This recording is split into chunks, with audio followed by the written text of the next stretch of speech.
지난번에 이어서 지난주에 우리가 나눴던 말씀은 10명의 정탐꾼 그리고 여호수아 갈렙 두 사람을 합하여서 12명의 정탐꾼이 40일 동안 가나안 땅을 정탐하고 돌아와서 보고하는 그 차이에 대해서 이야기를 하면서 메뚜기 의식이다. 네, 우리는 그들에 비하면 메뚜기라고 그렇게 스스로 자평하고 했죠. 두 번째 오늘 말씀에서는 오늘 30절 31절의 말씀을 통해서 그들은 우리보다 강하니라. 그들이 했던 보고 말씀 중에 문장이죠. 자, 이 말씀을 같이 한번 묵상하면서 나눠보려고 합니다. 그 영국의 철학자 프란시스가 이런 말을 했습니다. 사람은 세 종류가 있대요. 세 종류가 있는데 첫 번째는 어떤 사람이냐면 개미와 같은 사람이래요. 네, PPT 내려주시고요. 자, 개미 옆에 제가 게더링이라고 표현했습니다. 게더링이라는 말이 무슨 말이죠? 이렇게 긁어 모으다 라는 표현이죠. 이게 개미를 잘 생각해 보세요. 한여름에 개미, 저희 그 집 앞에 마당에도 그 사택 앞에도 개미가 굉장히 이렇게 많은 일들을 합니다. 자세히 보시면 개미가 하는 일은 뭐냐면 없는 것을 있는 것을 만드는 게 아니고요. 그러니까 창조하는 것이 아니고 그냥 현실에서 발견한 것, 주어진 것, 이렇게 땅을 보고 걷다가 냄새 맡고 발견한 것을 긁어 모으는 역할을 굉장히 성실하게 잘 해냅니다. 그래서 개미의 특징은 뭐냐면 굉장히 현실적인 눈을 갖고 있어요. 그리고 그 현실 속에서 굉장히 성실하고 부지런하게 주어지고 발견한 것들을 긁어 모으는 굉장히 현실적 감각을 가지고 있습니다. 이게 개미와 같은 사람이에요. 그러니까 그 이상을 보지 못하는 거죠.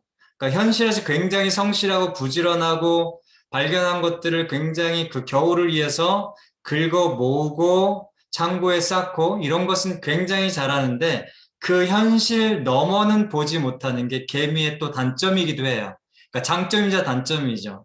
개미는 굉장히 현실주의적인 사람, 네, 현실에 굉장히 충실하고 분석하고 현실적 관점에서 벗어나지 못하는 또 단점을 갖고 있다.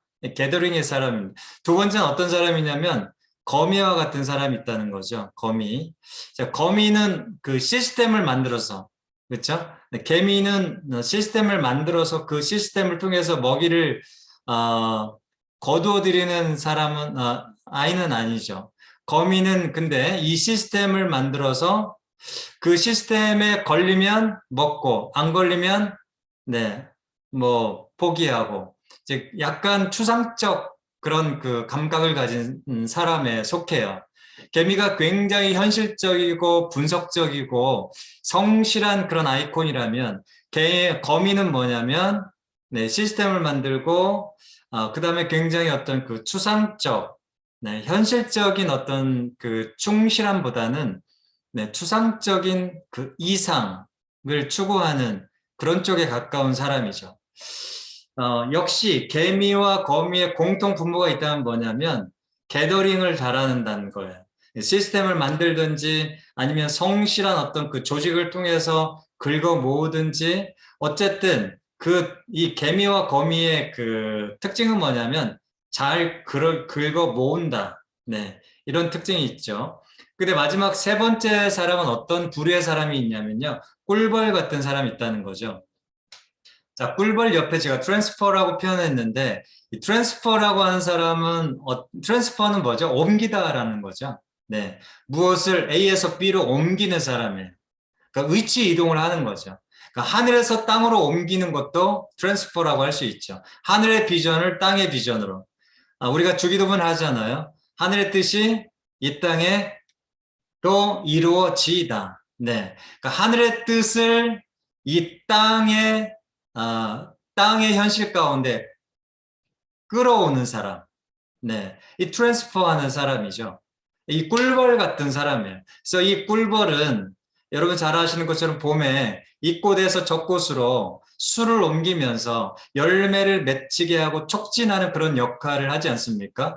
그래서 이 꿀벌을 통해서 이렇게 창조해내고 네, 그렇죠. 이 꿀벌이 없으면 꿀을 우리가 얻을 수 없죠. 또 열매를 맺는다는 것은 굉장히 어렵습니다.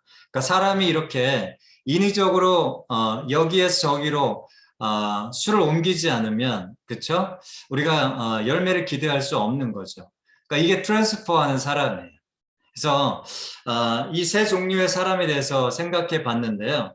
하나님이 찾으시는 사람은 물론 개미와 거미도 굉장히 중요한 사람이긴 하지만 정말 하나님이 쓰시는 사람은 트랜스퍼하는 꿀벌 같은 사람이다. 근데 여러분 12명의 정탐꾼은요.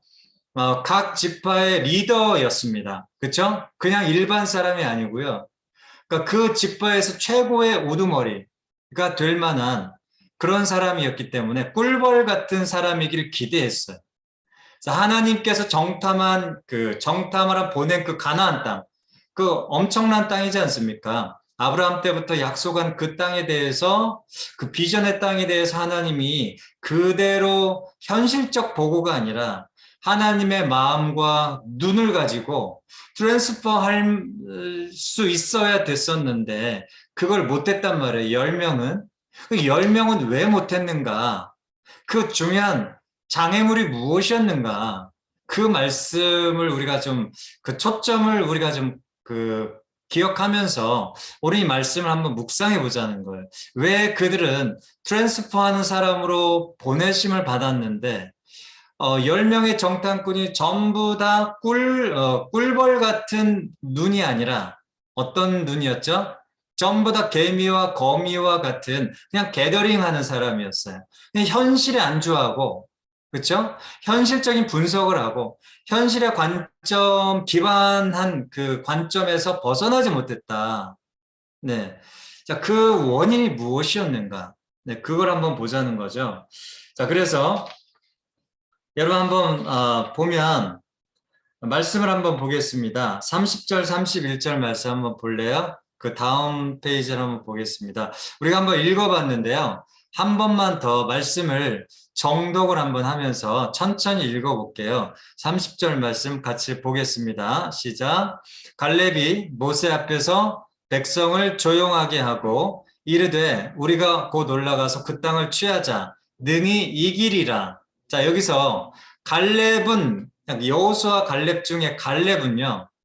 12명의 정탐꾼 중에 하나인데 뭐라고 표현했냐면 우리가 올라가자. 그 땅을 취하자. 능히 이길 거다.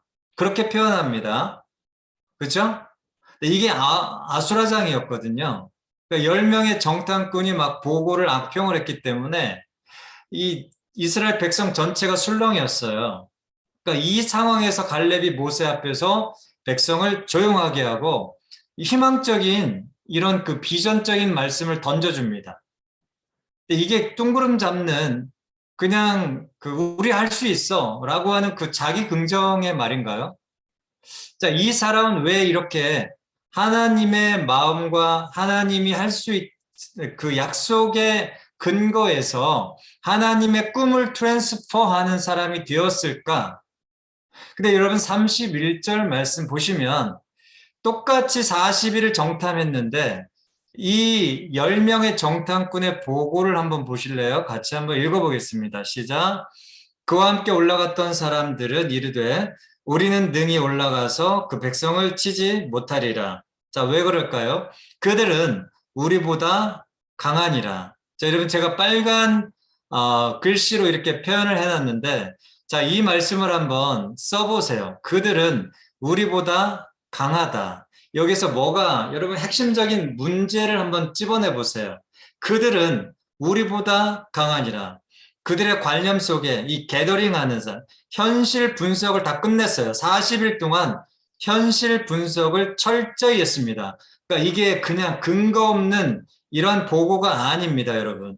40일 동안 볼 거 다 보고요. 그 다음에 따져볼 것 따져보고요. 정확하게 우리가 정말 이 가나안 땅에 들어가서 이길 수 있을 것이냐, 그 땅을 취할 수 있을 것이냐, 이게 분석을 제대로 한 겁니다. 그냥 이게 우리 할 수 없어 라고 의기소침해서 감정적인 보고를 한 게 아니고요. 굉장히 현실적 분석 보고였다. 종합적 변론이었다. 라고 평가할 수 있습니다. 여러분, 이 사람들의 보고가 잘못됐을까요? 어떻게 생각하세요? 이 사람들의 보고가 잘못됐을까요? 전혀 그렇지 않습니다. 이 사람들의 보고는 제대로 된 보고입니다. 네. 이 사람들의 보고는 전혀 뜬구름 잡는 식의 보고가 아니고 정말 현실을 제대로 본 겁니다. 자, 왜 그런가 하면요. 여기에서 가장 문제가 되는 게 뭘까요? 그 다음을 한번 볼게요. 여기에서 그들은 누굴까요? 33절 말씀 보시면 같이 한번 읽어보겠습니다. 시작이요. 거기서 네피림 후손인 아낙 자손의 거인들을 보았다. 이겁니다. 그러니까 이 사람들의 현실 분석 중에 가장 큰, 가장 임팩트가 남는 그러한 그 인상은 뭐였냐면 네피림 거인들이었어요. 그러니까 네피림 거인들. 그러니까 자이언트 그 자손들, 그 2m, 3m가 되는 사람들을 보았습니다. 그래서 이 사람들을 보고 그 땅을 평가한 후에는 우리는 절대로 그 땅을 취할 수 없다. 그렇게 표현한 건데 여기서 중요한 건 뭐냐면 그 다음을 한번 넘겨볼게요. 자, 거기 다시 한번 보겠습니다. 그들은 우리보다 강하니라. 이 말씀 잘 묵상해 보세요. 그 KJV 성경 원문에 제일 가깝게 번역한 KJV 성경이 뭐라고 표현하고 있냐면 they are stronger than we라고 표현하고 있어요. 그러니까 그들은 뭐뭐보다 강하다. 여러분 비교급을 썼죠. 정확하게. 여러분 여기에서 그들의 그 현실 분석에 가장 중요한 근거, 핵심, 본질 그게 뭘까요? stronger than이에요. 그들은 그러니까 they와 we, 그들과 나, 그들과 너, 그들과 우리를 정확하게 비교하고 있다. 다시 말하면 무엇입니까? 왜 이렇게 현실에 분석한 보고를 할 때 악평을 했냐면, 부정적인 보고를 했냐면, 가장 그들의 마음 가운데 걸림돌이 되는 것이 뭐죠? 하나님의 비전을 트랜스퍼하는 데 있어서 가장 장애물이 되는 것이 무엇이냐면, 내 안에 있는 비교의식이에요. 지난번에는 메뚜기 의식을 내 마음 가운데 우리가 한번 생각해 봤죠. 오늘은 뭐냐면 내 마음에 하나님의 뜻이 하나님의 하나님께서 말씀하시는 그 비전이 내 마음 가운데 성취가 안 되고 내가 이렇게 믿음으로 취하지 못하게 막고 있는 가로막는 가장 중요한 그 걸림돌인 뭐냐면요. 비교의식이에요. 비교의식. 그들은 우리보다 강하니라. 여러분 이 비교의식이 얼마나 여러분 어렸을 때부터 여러분 그 평생 죽을 때까지 비교 속에서 사는지 아십니까? 계속 비교합니다. 네. 나 자신과 다른 사람을 비교하고 우리의 공동체와 다른 공동체를 비교하고 계속 비교질이에요. 여러분 이 비교의식 끊으실 수 있기를 축복합니다. 여러분 그들은 우리보다 강하니라. 그러니까 자이언트, 키가 크고 장대하고 끊임없는 자기의 그 외적 스펙과 비교를 해요. 이 비교의식 때문에 망합니다, 여러분. 비교의식 때문에 여러분 하나님께서 정말 그 조상적부터 약속하신 그 약속을 취하지 못해요. 이게 얼마나 슬픈 일입니까? 근데 이 슬픈 일은 지금 나에게도 반복된다는 거고 내 자녀에게도 되물림 된다는 거예요. 여러분 이 비교의식에 굴레에서 멍에에서 끊으실 수 있기를 축복해요. 정말 축복합니다. 여러분 가정에서 기도회를 하시면서 한번 자녀들과 아니면 여러분 남편과 아내와 함께 나눠볼 수 있으면 좋겠습니다. 하나님, 여러분 내 마음속에 있는 비교의식이 무엇입니까? 물으시고요. 하나님 앞에 물으시고 그것들을 한번 나눠보십시오.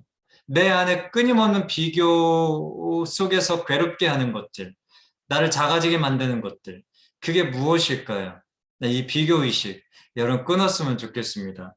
자, 그래서 그 적용은 뭐냐면 우리의 삶에 비교의식이 굉장히 한 가지가 아니고요. 몇 가지가 있을 수 있어요. 학벌에 대한 비교의식 내지는 내 외적인 어떤 그 스펙, 조건, 가정 환경 뭐 이런 모든 것들이 다 비교의식이 될 수 있고 때로는 믿음까지 비교를 할 수 있습니다. 때로는 기도하는 것도 비교할 수 있습니다. 뭐 수많은 갖가지가 다 비교 의식인데 그 중에 핵심되는 정말 내 삶에 하나님의 비전을 트랜스퍼하는데 그 방해가 되는 비교하는 것들을 좀 하나씩 나누시면 좋을 것 같습니다, 여러분. 그래서 여러분 게더링 하는 사람이 아니라 개미와 거미 같은 사람이 아니라 현실을 좀 벗어났으면 좋겠어요. 그러니까 현실에 기반하는 것은 굉장히 중요합니다. 현실을 분석하는 것은 굉장히 중요합니다. 그러나 그것에 갇혀 있으면 곤란합니다. 여러분 믿음의 사람이 뭐죠? 믿음은 바라는 것들의 실상이요. 보지 못하는 것들의 증거다. 여러분 우리는 믿는 사람입니다. 여러분 재정에 대해서 믿음으로 극복하시고 돌파했으면 좋겠어요.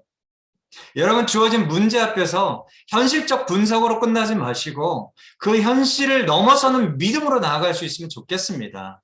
여러분 아직도 게더링 하는 사람입니까? 트랜스퍼 하는 사람입니까? 여러분 게더링에서 트랜스퍼로 넘어오세요. 제발.